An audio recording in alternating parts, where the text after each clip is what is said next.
আজকের ব্লগটা স্টার্ট করছি বাইরে থেকে। প্রয়োজনীয় কিছু জিনিস কিনলাম, যেটা না হলেই নয়। আমার নতুন সঙ্গী, এই দুটা নিলাম। তো বাহিরে একটু সকালবেলা নাস্তা করেছিলাম হোটেলে, ডাল সবজি আর হচ্ছে পরোটা। আর এইদিকে দুপুর টাইমে যখন আমার ফোনটা কেনা হয়ে গিয়েছিল, আমি এবং আমার হাজব্যান্ড দুজনেই ফোন নিয়েছি। তো একই রকম, শুধু কালারটা চেঞ্জ, দেখতেই পেরেছেন। আর এখানে আমার ছেলে রেস্টুরেন্টে গিয়ে অন্যান্য বন্ধুবান্ধব পেয়ে খুবই মজা করেছে, খুবই এনজয় করেছে সে। আর এটা ছিল আমাদের দুপুরের খাবার। হায়দ্রাবাদি বিরিয়ানি নিয়েছিলাম আর সাথে লাচ্ছি নিয়েছিলাম, লাচ্ছির ক্লিপটা নেওয়া হয়নি। আর বাসায় কি রান্না করেছিলাম সেটাও একটু শেয়ার করি।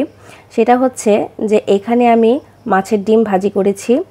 এটা খুবই নতুনভাবে করেছি, তার কারণ হচ্ছে এইভাবে কখনো আমাদের খাওয়া হয়নি। আমাদের ময়মনসিংহে আমরা যেভাবে আসলে মাছের ডিম ভাজিটা খাই, সেটা হচ্ছে হয়তো মাছের ডিমটাকে পেঁয়াজ আর কাঁচামরিচ দিয়ে আর সাথে একটু পেঁয়াজ রসুন বাটা আর যে গুঁড়া মশলাগুলো থাকে সেগুলো দিয়ে ভাজি করে খাই, অথবা আমরা আলু দিয়ে ভাজি করে খাই। এছাড়া কিন্তু আমাদের খাওয়া হয় না। খাওয়া হয় আরেকটা জিনিস, মাছের ডিম দিয়ে ডিমের বড়া করা হয়। তো এইভাবে কিন্তু কখনো করা হয়নি। আমি আজকে যেভাবে তৈরি করছি, এটা আমার এক পাশের বাসার ভাবি, উনি আমাকে বলেছেন যেভাবে নাকি মাছের ডিম ভাজিটা অনেক বেশি ভালো লাগে। যেভাবে আমরা আসলে মুরগির ডিম ভাজি করি সেভাবেই আসলে প্রসেসিংটা। শুধু মশলাগুলো দিতে হবে। পেঁয়াজ রসুন বাটা দিয়েছি, আমি যেহেতু আদা বাটা খাই না সেই জন্য আদা বাটা দিইনি। ওনারা আদা বাটা ব্যবহার করেন, আমি আসলে দিইনি, যেহেতু মাছের জিনিসে আমি আদা বাটা ব্যবহার করি না সেই জন্য আসলে এটা স্কিপ করেছি। আর বাকি সব মশলাই ঠিক আছে। এভাবে মাছের ডিম ভাজির মতো করে দেখেন কিভাবে ভাজি করে নিচ্ছি, মুরগির ডিমের ভাজির মতো। এভাবে করে নিলে না আসলেও ভালো লাগে। আমি খেয়েছি, যে আমার কাছে দারুণ লেগেছে, কারণ মাছের ডিমটা না আমি খুব একটা খেতে পারি না, আমার কাছে ভালো লাগে না আসলে। ইলিশ মাছের ডিম আর হচ্ছে শিং মাছের ডিম ছাড়া আমি খেতে পারি না। দেখেন উল্টাতে গিয়ে কিন্তু 12টা বাজিয়ে ফেলেছি। যাই হোক, তারপরও খেতে কিন্তু অসাধারণ হয়েছে। ভাঙলে কি হলো, খাবো তো ভেঙেই, তাই না?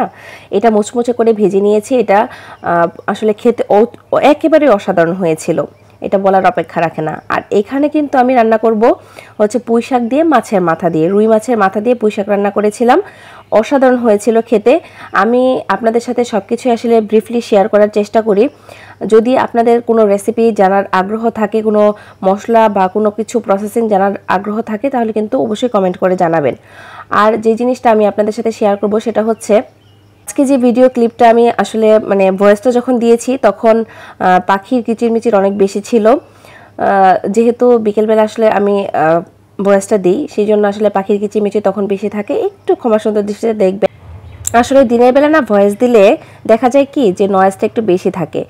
তো যাই হোক, আমি এখানে পুঁই শাকটা যে মাছের মাথা দিয়ে রান্না করব সেই প্রসেসিংটা করে নিচ্ছি। মাছের মাথাটাকে আগে কষিয়ে নিব, পেঁয়াজটাকে একটু ভেজে নিয়েছি, আর হচ্ছে গুঁড়ো মশলা ব্যবহার করছি, পেঁয়াজ বাটা ব্যবহার করেছি, রসুন বাটা ব্যবহার করেছি। গুঁড়ো মশলার মধ্যে আছে আপনার হলুদ, মরিচ, ধনিয়া, জিরা, এসব কিছু যা মাছ আসলে রান্নায় ব্যবহার করে থাকি। এটাকে ভালোভাবে কষিয়ে নিতে হবে, তা না হলে কিন্তু খেতে ভালো লাগবে না। আর মাছটাকে প্রথমে ভালোভাবে কষিয়ে রান্না করে নিতে হবে, তারপর শাকটা ব্যবহার করবেন, তা না হলে শাকের কিন্তু টেস্টটা নষ্ট হয়ে যাবে। আর লবণ অবশ্যই স্বাদমতো ব্যবহার করতে হবে, সেটা তো বলার অপেক্ষা রাখে না।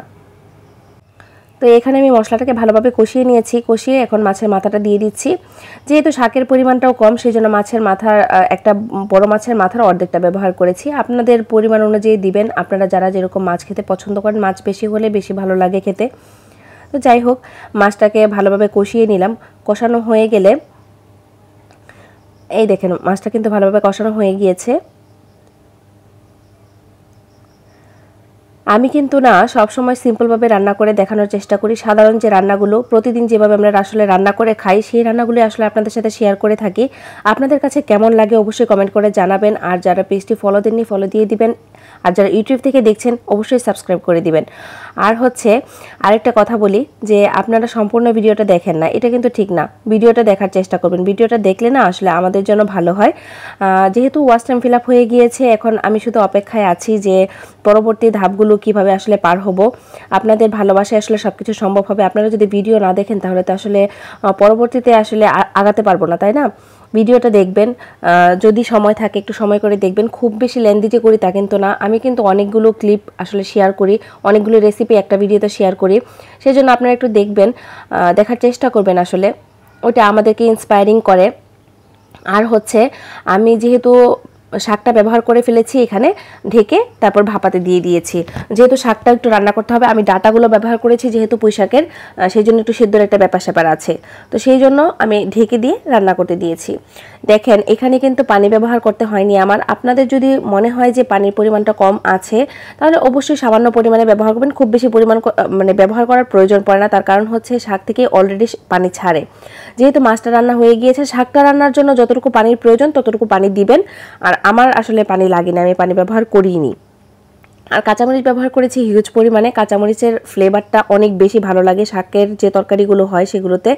এটা কিন্তু চিংড়ি মাছ দিয়ে একদিন আমি তো রান্না করে দেখিয়েছিলাম, আর বলেছিলাম মাছের মাথা দিয়ে রান্না করার কথা, সেটাও কিন্তু আপনাদের সাথে শেয়ার করলাম।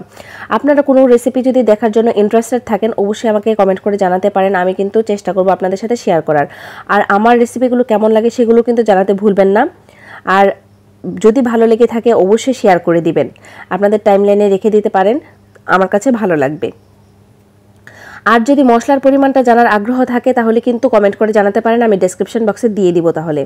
আর এমনিতে কিন্তু দেওয়া হয় না, যদি আপনাদের ইন্টারেস্টেড থাকে তাহলে আসলে দিতে পারবো। তো আজকের ব্লগটি কেমন লেগেছে জানাবেন। ভালো থাকুন, সুস্থ থাকুন, আল্লাহ হাফেজ।